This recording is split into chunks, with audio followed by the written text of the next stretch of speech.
세계 최고 두뇌 최대 부호 성공 집단을 탄생시키는 유대 솔로몬 탈무드 제93장 유대인 세상살이 방법 가난과 도움에 대하여 랍비 아키바는 이스라엘에서 가장 가난한 사람일지라도 고귀한 인간으로 이 세상에 태어났다 라고 말했다. 왜냐하면 그들은 아브라함과 이삭과 야곱의 자손이기 때문이다. 가난한 사람을 착취하지 말고 가난한 것을 좋게 여겨라 라는 성경 말씀은 역설로밖에 생각되지 않는다. 아무것도 갖고 있지 않은 사람에게서 착취할 것이 없기 때문이다. 아무것도 갖고 있지 않은 사람에게서 착취할 것이 없기 때문이다. 그러나 탈무드의 대답은 단순 명쾌하다. 가난한 사람에게 주라고 하느님이 명령한 것은 아낌없이 주라 라는 것이다. 가난한 사람에게 주라고 하느님이 명령한 것은 아낌없이 주라. 가난한 사람들은 고통스러운 나머지 반발을 일으키기 쉬운 것도 당연하다. 그들은 이렇게 외치고 싶을 것이다. 왜 나의 생활은 다른 사람들보다 힘든 것인가? 왜 다른 사람들은 집이 있고 필요한 것이 생기는데 나는 집도 없고 아무도 돌봐주지 않는 것인가? 바로 이렇게 외치고 싶을 것이다. 하느님은 가난한 사람을 돕는 사람은 가난한 사람과 나 사이에 중간 역할을 해서 가난한 사람의 영혼을 진정시켜주는 것과 같은 것이다 라고 말씀하셨다. 가난한 사람을 돕는 사람은 가난한 사람과 나 사이에 중간 역할을 해서 가난한 사람의 영혼을 진정시켜주는 것과 같은 것이다. 탈무드에서 말하는 것처럼 가난한 사람에게 베푸는 사람은 자신을 위한 재산을 천국에 쌓는 것이 되지만 자신이 궁핍하게 될 때까지 자선을 베풀 필요는 없다.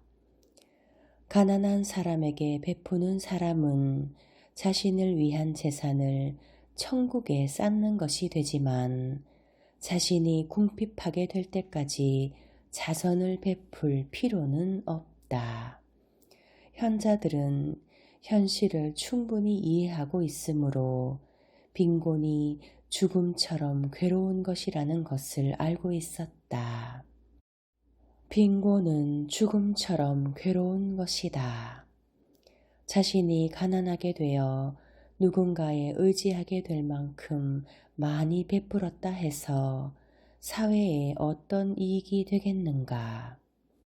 예수는 일찍이 한 젊은 사람에게 당신이 갖고 있는 모든 것을 팔아서 가난한 사람에게 주라 라고 충고했지만 랍비들은 이 충고에 동의하지 않을 것이다. 가난한 사람에 대한 의무를 다한 결과 자기 가족에 대한 의무가 소홀해져서는 안 된다.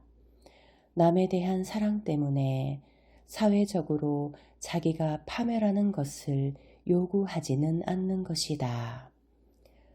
가난한 사람에 대한 의무를 다한 결과 자기 가족에 대한 의무가 소홀해져서는 안 된다. 남에 대한 사랑 때문에 사회적으로 자기가 파멸할 것을 요구하지는 않는 것이다. 사람은 가지고 있는 것의 5분의 1 이상을 베풀어서는 안 된다고 랍비들은 말한다. 사람은 가지고 있는 것의 5분의 1 이상을 베풀어서는 안 된다. 다른 동네에 가난한 사람을 돕기 전에 먼저 자신이 살고 있는 공동체의 가난한 사람에게 손길을 펴야 한다는 것을 랍비들은 철칙으로 삼고 있다. 다른 동네에 가난한 사람을 돕기 전에 먼저 자신이 살고 있는 공동체의 가난한 사람에게 먼저 손길을 펴야 한다. 부자가 되려면 우리가 결코 잊어서는 안 되는 사실은 부자는 궁핍하지 않다는 사실이다. 부자는 궁핍하지 않다. 부의 불균형 위에 부자가 생기기 때문에 부자는 영원히 부자 그룹에 속하며 가난한 사람은 영원히 가난한 사람들의 그룹에 속하게 된다. 그러나 때로 가난한 사람과 부자 사이에 있는 거대한 벽을 뛰어넘는 사람은 설사 겉모습은 가난하게 보일지라도 그 행동은 부자의 행동을 취하게 되며 부자의 마지막 줄에라도 서게 되는 것이다. 가난한 사람과 부자 사이에 있는 거대한 벽을 뛰어넘는 사람은 설사 겉모습은 가난하게 보일지라도 그 행동은 부자의 행동을 취하게 되며 부자의 마지막 줄에라도 서게 되는 것이다. 부자의 마지막 줄에 선 사람이 가난한 사람의 가장 앞줄에 선 사람보다 실제로 부자가 아닐 수도 있다. 설사 그렇더라도 부자의 줄에 서는 것이 낫다.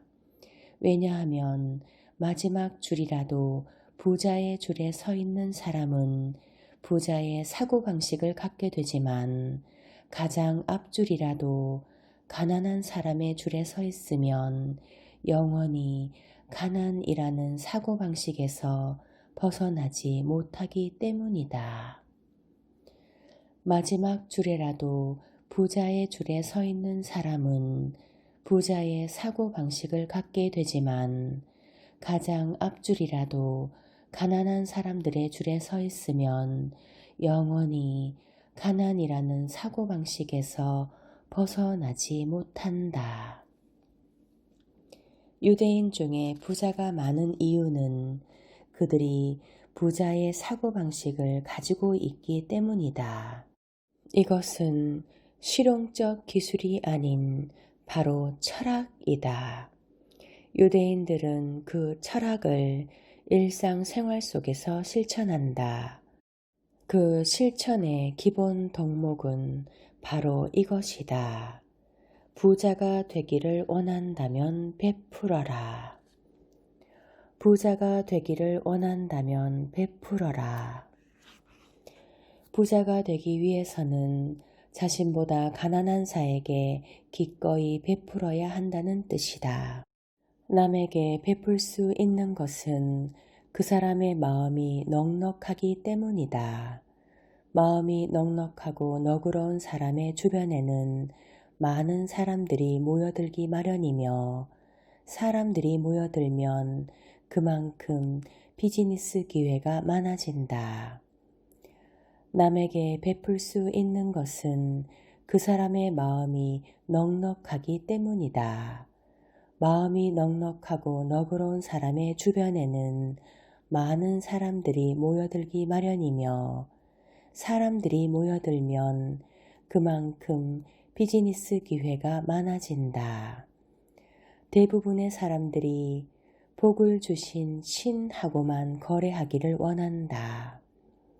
그러나 다른 사람에게 복을 주기 위해서는 마음이 풍요롭고 넉넉해야 한다. 욕심만으로는 결코 부를 축적할 수 없는 것이다. 다른 사람에게 복을 주기 위해서는 마음이 풍요롭고 넉넉해야 한다. 욕심만으로는 결코 부를 축적할 수 없는 것이다. 인생 최고의 지혜. 한수위. 코에는 양복장이었다. 어느 날 이웃 마을에 사는 골드버거 씨에게서 또다시 대량 주문이 들어왔다. 코에는 편지를 썼다. 늘 애용해 주셔서 감사합니다. 이번에도 많은 주문을 해주신 것에 대해 감사하고 있습니다. 다만 한 가지, 이번 주문에 빨리 응할 수가 없어서 유감이군요. 전에 납품한 상품 대금을 지불해 주시기 전에는 죄송하지만 이번 주문에는 응할 수가 없습니다. 그러자 골드버거 씨에게서 다시 편지가 왔다. 몹시 유감이지만 이번 주문은 급한 것이라서 오래 기다릴 수가 없군요. 다른 양복점에 의뢰하겠소. 누들국수가 누들인 이유. 한 번은 어떤 사람이 익살꾼인 모트케 샤바드에게 물었다. 여보시오 모트케, 당신은 아주 영리한 사람이요. 그래서 물어보겠는데 사람들이 왜 누들국수를 누들이라고 그럽니까? 모트케는 주저하지 않고 대답했다. 그걸 질문이라고 하시오. 그것은 누들국수처럼 길지 않소. 또 누들국수처럼 부드럽고 누들과 같은 맛이 나지 않소. 그러니 누들이라고 부르지 않을 이유가 있겠소.